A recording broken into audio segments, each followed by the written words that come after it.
Bonjour et bienvenue dans notre Midral Vidéo Training. L'objectif d'aujourd'hui est de vous montrer comment utiliser la boîte Dynamic Rename sur Alteryx. Pour cela, on va s'appuyer sur deux fichiers Excel, un premier contenant les données de vente d'une société qui s'appelle SportUp et un deuxième contenant donc un dictionnaire de données qui nous aidera à renommer les en-têtes des colonnes du premier fichier. On va commencer par créer un nouveau workflow, on va cliquer ici sur New Workflow. Puis, depuis le thème Favorite, on va faire un glisser-déposer de la boîte Input Data vers la zone de travail. Dans la zone de configuration, on va cliquer sur le menu déroulant, puis sur File afin de choisir donc notre fichier Excel qui nous servira de première source de données. On va double-cliquer donc sur ce fichier SportUp Data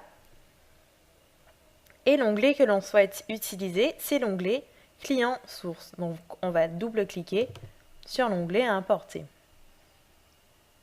Dans la prévisualisation des données ici, je vois qu'effectivement les en-têtes ne comportent pas de nom. Je vais utiliser donc mon dictionnaire de données afin d'attribuer de nouveaux noms à chacune des colonnes à partir des données entrées donc dans ce dictionnaire de données. Je vais donc faire de nouveau un glisser-déposer de la boîte Input Data vers la zone de travail.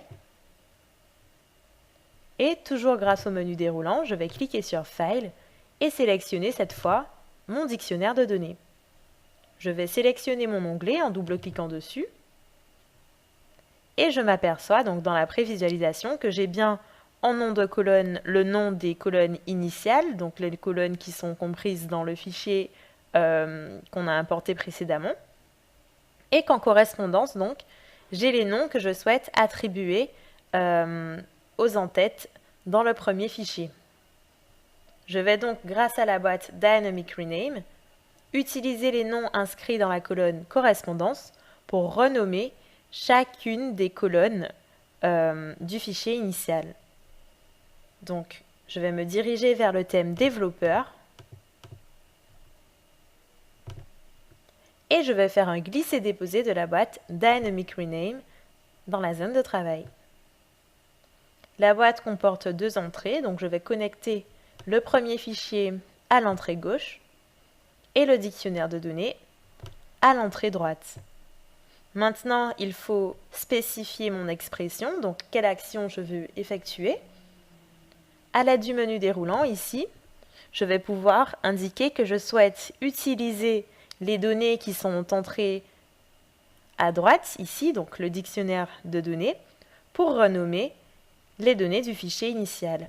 Je vais donc cliquer sur Take Field Names from Right Input Rows. Maintenant, je vais choisir la colonne que je veux renommer, donc l'ancien nom du champ. Il s'agit des noms inscrits dans la colonne nom de la colonne. Ici, je vais choisir les nouveaux noms à attribuer et il s'agit des noms inscrits dans correspondance. Maintenant que j'ai indiqué la façon dont je voulais renommer mes colonnes, je vais me diriger vers le thème Favorite et faire un glisser-déposer de la boîte Browse afin de pouvoir visualiser mes résultats.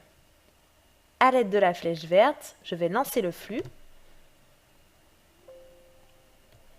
et je vois que mes colonnes ont bien été renommées comme je le souhaitais.